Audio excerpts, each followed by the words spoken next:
So hello and welcome guys. जय जगन्नाथ। और आप सुन रहे हैं मान्या और समीक्षा की कहानी। और 3 पार्ट हो चुके हैं। मैंने अभी तक ये नहीं बताया कि ये जो स्टोरी है ये रियल स्टोरी है, सच की कहानी है, सच में, ट्रस्ट में। और एक बात और बोलना था। आप सभी लास्ट तक सुनते हैं कि नहीं मुझे ये तो नहीं पता, लेकिन हाँ, मैं ये बता रही हूँ कि आप लोगों का जो एक एक व्यू और पता, जो अभी जो सब्सक्राइबर्स हैं वो मेरे 3 हो गए हैं। तो ये एक कैसा फ़ील कराता है, मैं अगर डिस्क्राइब करूँ तो आप एक अनजान शहर में अनजान लोगों के बीच एक घर बनाए हैं और वहाँ पर अनजान लोग आपकी हेल्प कर रहे हैं, तो आपको कैसा फ़ील होगा। सेम सेम मुझे ऐसा फ़ील हो रहा है। और thank you so much for subscribing मी। और मैं अपना 100% दूंगी इस स्टोरी को। और अगर आपको मेरी वॉइस अच्छी नहीं लग रही है और एनीथिंग, कहानी अच्छी नहीं लग रही है, कहानी में कुछ अटपटा सा लग रहा है, तो प्लीज़ आप मुझे कमेंट करिए। आई स्वेयर मैं इसके आगे स्टोरी अपलोड नहीं करूँगी। तो इतनी बकरबाजी करने के बाद आप तो स्किप ही कर दिए होंगे। खैर, इसके आगे स्टोरी स्टार्ट करते हैं। तो प्रीवियस पार्ट में हम लोग ये देखे थे कि कि साहिदा, मान्या, केविन, रितु, पायल ये सब स्कूल से निकल जाते हैं और मान्या को सिंह मैम ने ये ऑर्डर कर दिया था कि यशु की आप स्टडी में हेल्प करोगे। तो आज एपिसोड 4 में इसके आगे सुनते हैं। तो ये लोग जाते हुए साहिदा जो होती है वो मान्या को बोलती है, क्या ब्रो, अब सिंह मैम तो बोल दी है तुझे और तुझे तो फॉलो करना ही पड़ेगा। और सिंह मैम का तो पता ही है, अगर सिंह मैम की बात अगर कोई टाल दिया तो सिंह मैम तो अच्छी खासी धजिया उड़ा देगी तेरी। तो मान्या बोलती है, हाँ यार, एकदम, मुझे ना मैं खुद पढ़ लूँगी, लेकिन ना किसी और को ये अगर मतलब ये रिस्पॉन्सिबिलिटी देते हैं तो मुझे ना थोड़ा डर लगता है यार। मतलब डर इस बात का कि कहीं मैं कुछ गलत ना बता दूँ, या मैं जिस तरीके से समझी हूँ या पढ़ा है मैंने उस टॉपिक को अपने हिसाब से समझा है, तो वो चीज़ जो मुझे समझ में आई है वो चीज़ उसको समझ में आए ना आए, या मैं सही से एक्सप्लेन कर पाऊँ या ना कर पाऊँ। खैर छोड़ो, जो भी है देखा जाएगा और वो आएगी तो देख लेंगे। वैसे भी यार ये बच्चा ना कुछ ज़्यादा ही एक तो अमीर फैमिली से है, और पता नहीं मुझे ऐसा लग रहा है जैसे कि ये वो ना हम मेरे से दोस्ती करना चाहती है। तो साहिदा और उसकी जो फ्रेंड्स लोग होते हैं वो बोलते तो कुछ नहीं है, लेकिन उनके फेस में एक बड़ी सी स्माइल ज़रूर आ जाती है, क्योंकि मान्या को तो ये लग रहा था कि वो उससे फ्रेंडशिप करना चाहती है। फ्रेंडशिप इन द सेंस कि वो अगर यशु अगर मान्या से अच्छी खासी फ्रेंडशिप कर लेती है तो उसे साहिदा की टीम का एक मेंबर बनने का मौका मिलेगा। ये ऐसा मान्या सोच रही थी यशु के लिए, लेकिन यहाँ मसला तो कुछ और ही था। तो इस तरह बातें करते हुए शाहिदा और उसकी टीम, मान्या, सब अपने अपने घर पहुँचते हैं। और घर पहुँचते ही मान्या का तो ये रहता है कि वो सीधा टीवी पे डोरेमोन स्टार्ट करती है और वो खाना स्टार्ट करती है। देन उसके बाद वो खाना ख़त्म करके तुरंत वो अपनी ट्यूशन जाती है। तो उसका ट्यूशन जो रहता है वो 4 से लेकर के 6 बजे तक रहता है उसका ट्यूशन। तो वो तुरंत वैसा ही करती है, वो ट्यूशन निकल जाती है। और आज दिन था यशु को मान्या के यहाँ पहुँचने का। तो यशु जो है वो मान्या का टाइम शेड्यूल सब जानती थी। तो यशु उस टाइम शेड्यूल के अकॉर्डिंग वो 6:30 बजे उसके घर जाने वाली थी, जिसके लिए वो प्रिपरेशन स्कूल से जाने के बाद ही स्टार्ट कर देती है कि वो जैसे कि वो क्या पहन के जाएगी और उसको क्या परफ्यूम लगाना है। रिच फैमिली से बिलोंग करती थी, तो उसके पास वो परफ्यूम की पूरी एक कलेक्शन होती थी और वो अपने कलेक्शन में से अपनी फेवरेट वाली परफ्यूम निकालती है कि आज वो ये वाला वियर करके जाएगी। तो अब 6:30 बज जाते हैं और जो यशु है वो अपने आप को रेडी करती है और आज उसने एक शॉर्ट कुर्ती डाली हुई थी विथ ब्लू स्किनी जीन्स और शॉर्ट कुर्ती उसकी जो थी वो येलो कलर की थी और उसमें मतलब जो कढ़ाई होती है वो वाइट से कढ़ाई की गई थी तो काफ़ी प्यारी लग रही थी। एक तो रंग उसका फेयर तो येलो कलर उस पर काफ़ी ज़्यादा खिल रहा था। तो ये चीज़ तो उसको पसंद आ रही थी कि शायद मान्या को ये कलर और उस पे ये जो खिल रहा है वो उसको पसंद आए मान्या को। लेकिन मान्या तो उस नज़रों से बिल्कुल देखती ही नहीं है। इनफैक्ट मान्या यशु को देखती ही नहीं है नज़र उठा के। तो यशु मान्या के घर आती है और उनका दरवाज़ा नॉक करती है और एक तो मान्या का मैं बता दूं कि मान्या जो है वो उसके फादर एक कंपनी में काम करते हैं तो उनके काम करने की वजह से एक अच्छे और बहुत समय से काम करने वाले एम्प्लॉय के लिए उस कंपनी का ये सुविधा होता था कि उनको क्वार्टर्स प्रोवाइड कर देते थे। तो क्वार्टर्स जो है वो ज़्यादा बड़े नहीं होते थे और वो क्वार्टर्स जो रहते थे वो एक कॉलोनी में रहते थे और कॉलोनी जो है वहाँ पर गार्ड्स वार्ड्स की सारी सुविधा थी और मतलब कॉलोनी के अंदर उनका घर था मेनली, ये बता रही हूँ मैं। तो उस कॉलोनी का ऐसा रूल था कि अगर किसी कॉलोनी से बाहर के पर्सन को अगर कॉलोनी के अंदर जाना है तो उस जो वॉचमैन वहाँ पर बैठते हैं वहाँ पर अपना नाम रजिस्टर करवा के और देन जहाँ जाना है जिनके घर जाना है उनका नाम बता के वहाँ पर टाइमिंग बता करके अंदर जाना होता था। तो यशु जो है वो ये सारी फॉर्मेलिटी करती है एंड देन उसके घर पहुंचती है और वो घर ज़्यादा बड़ा नहीं था, वो मिडिल क्लास फैमिली से बिलोंग करती है और एक तो सर्वेंट क्वार्टर था। तो मतलब servant quarter in the sense वो बाई वाला जो बड़े घरों में सर्वेंट क्वार्टर है ऐसा वाला नहीं, प्रॉपर एक घर था लेकिन उसको सर्वेंट क्वार्टर बोल सकते हैं क्योंकि वो कंपनी के थ्रू दिया गया था तो ज़्यादा बड़ा नहीं था। और यशु को इतना ज़्यादा फ़र्क नहीं पड़ता है क्योंकि वो अभी अभी के बच्चे थे और उसके दिमाग में इतना नहीं आता कि बड़ा घर छोटा घर। हालांकि वो रिच फैमिली से बिलोंग करती है लेकिन उसकी थॉट काफ़ी सही थी, बहुत अच्छी थी उसकी थॉट। और छोटा बड़ा घर उसके लिए मायने नहीं रखता था। तो जैसे ही वो नॉक करती है दरवाजे पे तो अंदर से मान्या की जो मॉम है मतलब मम्मी है वो गेट ओपन करती है और बोलती है हाँ कौन। तो सामने से यसु जो है वो बड़े ही प्यारे तरीके से आंटी को बोलती है आंटी नमस्ते, मैं मान्या की फ्रेंड हूँ और स्टडी में मुझे हेल्प चाहिए थी मान्या की तो इसलिए मैं आई हूँ। तो मान्या कहाँ है। तो मान्या की मम्मी जो है वो काफ़ी ज़्यादा खुश हो जाती है कि पढ़ने के लिए कोई बच्चा उसके घर फर्स्ट टाइम आया है तो वो काफ़ी खुश हो जाती है। इसी बहाने उनकी बेटी जो कि पढ़ने में तो ठीक थी लेकिन वो छुपी रुस्तम थी, कभी कभी पढ़ती थी या रात को कभी पढ़ लिया तो पढ़ लिया ऐसे वाला था, लेकिन वो आज दिन में बैठ के पढ़ने वाली थी इस लड़की के साथ। तो मान्या की मम्मी तो बड़ी ही खुश थी और उसको बहुत ही खुले दिल से एकदम उसको वेलकम करती है और बोलती कि तो यशु जब उसके रूम में जाती है तो जो मान्या है वो अपने बेड पे लेटी हुई थी और जस्ट उसके बेड के सामने ही एक टीवी लगी हुई थी, एलईडी टीवी थी जिसमें मान्या का फेवरेट इमरान हाशमी का कोई मूवी चल रहा था। और जिसमें तो पता ही है कि इमरान हाशमी की मूवी हो और विदाउट किस ऐसा तो पॉसिबल ही नहीं था। तो उस समय यही हो रहा था कि वो सीन चल रहा था, किस वाला सीन चल रहा था और बड़े ही एकदम वो लेटी हुई थी लेकिन जैसे ही वो किस वाला सीन होता है तो वो अपने बेड को छोड़ के उसमें बैठ जाती है, मतलब एकदम स्ट्रेट होके और बड़े ही एनर्जेटिक वे से उसको देखने लगती है। और ये चीज़ जो है वो यशु जो है वो गेट पे खड़े होके थोड़ा सा नोटिस कर रही थी।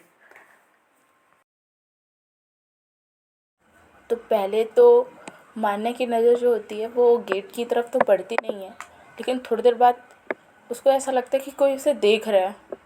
तो वो तुरंत से एकदम गेट की तरफ देखती है, तो उसे दिखता है कि यशु उसके गेट पर खड़ी हुई है। तो वो तुरंत से भी पहले, रिमोट उसके हैंड में ही था, वो बटन प्रेस करती है और चैनल चेंज करती है। इनफैक्ट वो पूरा क्लोज कर देती है टीवी को, और थोड़ा गुस्से से यशु की तरफ देखती है और बोलती है, अरे वो पापा की परी, तेरे को समझ नहीं आता है क्या? तू बता नहीं सकती है तू कब से खड़ी है यहाँ पे? बताना तो चाहिए ना कि तू आ गई है करके। तो यशु जो है उसको देखती है और अपना सर नीचे कर लेती है और एकदम हल्के से बोलती है, sorry ma'am and good evening ma'am. मैं सोची कि आप टीवी देख रहे हैं तो आपको डिस्टर्ब करूं क्यों? तो वो ऐसे हकलाते हुए ये बोलती है, क्योंकि उसे डर रहता है कि मान्या कहीं और ज़्यादा गुस्सा ना हो जाए और वो तुरंत से अपने घर से उसको भेज ना दे। तो मान्या बोलती है, अरे हाँ गुड इवनिंग, चला अंदर आ और बैठ, और कॉपी वॉपी तो लाई है ना? देख मेरे पास कॉपी वॉपी नहीं है ना, तुझे प्रैक्टिस करनी, तुझे नोट्स बनानी है, तू अपनी कॉपी लेके आएगा। तो यशु बोलती है, नहीं मैम मैंने कॉपी लेके आया है, और आप इस चीज़ का बिल्कुल टेंशन मत लीजिए कि मैं आपसे कॉपी मांगूंगी। तो मैम चलिए पढ़ते हैं। माना बोलती है, हाँ चल खोल। तो वो उसके रूम पे जो साइड में एक टेबल रखी होती है, तो मान्या के सारे बुक्स और कॉपी उसमें ही रखी होती है। तो वो तुरंत से अपने बुक्स और नोट्स सारे लेके आती है और बेड पे ऐसे रखती है, और तब तक यशु जो है वो अपने बैग को होल्ड किए हुए वो सामने बेड के पास ही खड़ी रहती है। तो मान्या बोलती, ये पापा की पेरी, तुझे क्या अब सच में इनविटेशन कार्ड लगेगा क्या अब मेरे बेड पे बैठने के लिए भी? आजा आजा बैठ, और कॉपी वॉपी सारी खोल और चल स्टार्ट करते पढ़ना। वैसे भी तो 6:30 बजे आई है, पता नहीं घर कितने समय जाएगी, और रात नहीं हो जाएगा तुझे कॉलोनी से बाहर निकल के अपने घर तक पहुंचने में? चल बातें बातें कम करते हैं, चल निकालते हैं कॉपी। तो मान्या जो है अपनी सारी नोट्स निकालती है और यशु को भी नोट्स निकालने बोलती है, और वो निकाल भी लेती है। तो ये लोग अपना पढ़ाई स्टार्ट करते हैं, और इस पढ़ाई के दौरान मान्या का जो नज़र था वो बिल्कुल एकदम अपनी कॉपी में, अपने नोट्स पे, और यशु के हैंड पे ही नज़र थी कि वो नोट कर रही है कि नहीं कर रही है। लेकिन यहाँ पर यशु का जो फेस था वो कुछ अलग ही था। यशु एक तो धीरे धीरे उसको देखकर मुस्कुरा भी रही थी, और कुछ समय के लिए रुक भी जा रही थी, ये देखने के लिए कि मान्या वो जो अपनी जो चीज़ें हैं वो कैसे प्रेजेंट कर रही हो, कैसे बोल रही है, उसका बिहेवियर, उसकी बात करने का तरीका, सब चीज़ धीरे धीरे नोटिस कर रही थी।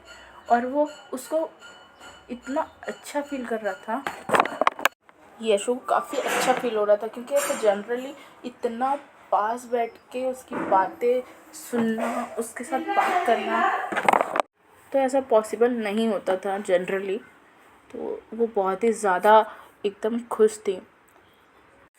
और लगभग 1 घंटे बीतने के बाद उसकी मम्मी, मान्या की मम्मी रूम में आती है, और वो अपने साथ चाय की 2 ट्रे, मतलब एक चाय लेके आई थी, मतलब एक ट्रे पे 2 चाय लेके आई थी, सॉरी गाइस। और सबसे पहले यशु को ऑफ़र करती है कि लो बेटा चाय पी लो, चाय का समय हो गया, मेरे को थोड़ा लेट हो गया, तुम्हारे अंकल जो हैं वो थोड़ा लेट आया आज ड्यूटी से, तो इसलिए बनाने में लेट हो गया। तो यशु जो है वो आंटी को देखती है और हल्की से स्माइल करके बोलती है, आंटी थैंक यू, पर मैं चाय नहीं पीती हूँ।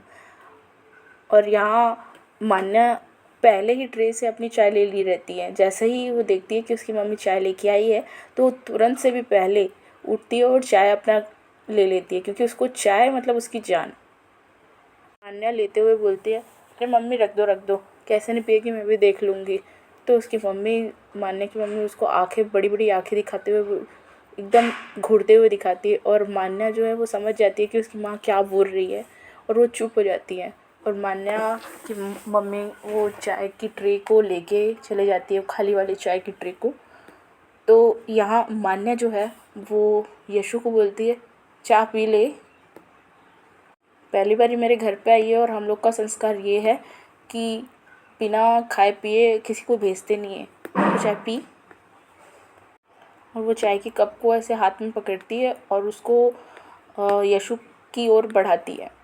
तो यशु जब देखती है कि मान्या मान्या उसके हाथ में पकड़ी हुई चाय को उसको ऑफ़र कर रही है, तो उसके लिए तो ये भी काफ़ी था कि मान्या उस चाय की कप को पकड़ी है। तो वो बिना कुछ सोचे समझे उस चाय की कप को पकड़ लेती है और एक सिप लेती है। और नो डाउट वो चाय काफ़ी ज़्यादा अच्छी थी। मान्या के घर में सारे लोग चाय पीते थे और आपको तो पता ही होगा, जिनके घर में चाय पिया जाता है उनके यहाँ की चाय सबसे ज़्यादा अच्छी होती है, तो उसको काफ़ी ज़्यादा अच्छी लगती है चाय। तो दोनों जने अपनी चाय ऐसे पढ़ते पढ़ते फिनिश करते हैं और इस तरह इन लोग का टाइम जो होता है वो गुजर जाता है और बज जाते हैं 8 घड़ी में। तो मान्या की नज़र जो होती है वो घड़ी पर पड़ती है, तो उसे दिखाई देता है कि 8 बज गए हैं और रात काफ़ी ज़्यादा हो गई है। तो मान्या बोलती है, ए पापा की परी, तेरे को टाइम वाइम भी नहीं दिखता है क्या? इतना टाइम हो गया, अब तू कॉलोनी से बाहर जाएगी और कैसे जाएगी अपने घर तक? कोई आएगा क्या तुझे लेने के लिए, या पापा को फ़ोन करेगी? मम्मी का फ़ोन है, एक काम कर, पापा को फ़ोन कर ले अपने। तो यशु धीरे से बोलती है, नो मैम, पापा में भी अभी घर पे नहीं होंगे, मम्मी ही हैं, तो शायद ही कोई आ पाएंगे, तो मैं चले जाऊंगी, कोई ऐसी बात नहीं है, कोई डर नहीं है। और वो अपने बैग में सारे बुक्स और नोट्स जो है वो रखती है और पैक वैक करके वो बाहर निकलती है। तभी मान्या के मन में पता नहीं क्या आता है, वो सोचती है कि इतनी रात हो गई है और ये लड़की कॉलोनी से अकेले बाहर जाएगी। तो ये सब सोचते हुए जब मान्या जो है वो यशु जब गेट से बाहर निकल जाती है उसके घर की गेट से, तो उसके पीछे पीछे जाने लगती है। तो यशु को भी एहसास होता है कि कोई उसके पीछे आ रहा है, तो वो पलट के देखती है। तो यशु देखती है कि मान्या पीछे पीछे आ रही है, तो वो खड़े हो जाती है और मान्या को बोलती है, मैम आप मेरे साथ मतलब क्यों, कहाँ जा रहे हैं आप? तो मान्या बोलती है, कोई बात नहीं, चल मैं छोड़ देती हूँ तेरे को, एटलीस्ट कॉलोनी के बाहर तो तू चले जाए आराम से सेफली, और कॉलोनी के बाद तो तेरा घर आ ही जाता है ना, पास ही है, तू चल, इतने देर तक तो मैं तुझे छोड़ ही सकती हूँ, चल, ये अपना इलाका है और तुझे नहीं पता कि कॉलोनी में कैसे कैसे लोग रहते हैं, मैं यहाँ बहुत पहले से रह रही हूँ तो मुझे पता है, तो ज़्यादा बकवासबाजी मत कर और चल मेरे साथ। तो इतना ही बोलना रहता है कि यशु के फेस में इतनी अच्छी वाली स्माइल आ जाती है और वो मन ही मन सोचती है कि जैसा भी हो, ये इंसान बातचीत में जैसा भी हो, लेकिन इसका जेस्चर और लोगों के लिए बहुत सब मतलब अच्छा है, जेस्चर अच्छा है इसका, कि एटलीस्ट वो केयर तो कर रही है कि कोई लड़की जो है वो अकेले जाएगी और यहाँ का माहौल सही नहीं है, उसे इतना तो आइडिया है मतलब। तो वो ये चीज़ अच्छे से सोचती है और अच्छा लगता है उसको काफ़ी। तो ये दोनों अब रोड में चलते हैं और मान्या जो है वो यशु से ज़्यादा कुछ बात करती नहीं है, वो इधर उधर देखते हुए और जो रास्ते में जो पत्थर्स पड़े हुए होते हैं, पत्थर, उसको किक करते हुए, एक के बाद एक किक करते हुए उसको पूरा वो कॉलोनी की गेट तक पहुंचाती है और साथ ही साथ यशु जो है वो उसको देखते हुए आगे चलती रहती हैं। अब कॉलोनी की गेट भी आ जाती है, तो मान्या यशु को बोलती है, सुन, यहाँ से तो तू चल जाएगी ना अपने यहाँ पे, अपने घर कि आगे आऊँ और छोड़ने के लिए? तो यशु कहती है, नहीं मैम, आप इतना मतलब इतना आप इतना डिस्टर्ब मत होइए, मैं चले जाऊँगी मैम, आप अपने घर जा सकते हैं। तो वो अपनी बातों में ना वो बोलते समय हमेशा हकलाती रहती है। एक तो वो इंट्रोवर्ट है, ज़्यादा किसी से बात नहीं करती है और फर्स्ट टाइम जो है वो मान्या से अपनी बातों को रखती है, उसके सामने रखती है, तो वो थोड़ा हकलाते हुए ही हर समय बोलती है। और एक तो मैम उसको बोलने में ऑकवर्ड भी लगता है, लेकिन वो क्या करे, वो मैम अगर ना बोले तो शाहिदा की टीम, और शाहिदा की टीम की मेंबर है ये, और उनका पहले से ही ऑर्डर था कि उसको मैम करके बुलाना है। तो ये सब तो आप जानते ही होगे। बाकी आगे ये था कि मान्या जो है वो ठीक है बोलती है और वो तुरंत से पीछे मुड़ जाती है और अपने घर के लिए निकल जाती है, और यशु भी है वो भी अपने घर के लिए निकल जाती है। तो अब देखते हैं इसके आगे क्या होता है। और please like comment and share और सब्सक्राइब तो ज़रूर ही कर देना। और thank you for listening me. और प्लीज़ प्लीज़ प्लीज़ सपोर्ट कीजिए। और प्लीज़ मुझे तो इस चीज़ का डर लग रहा है कि ये वीडियोस जो है वो आप तक पहुंच भी रही है कि नहीं, क्योंकि व्यूज़ तो अभी, हालांकि मैं स्टार्टिंग पीरियड में हूँ, तो मेरी कम ही जा रही है। तो thank you guys, thank you, जितना भी है मेरे लिए काफ़ी है।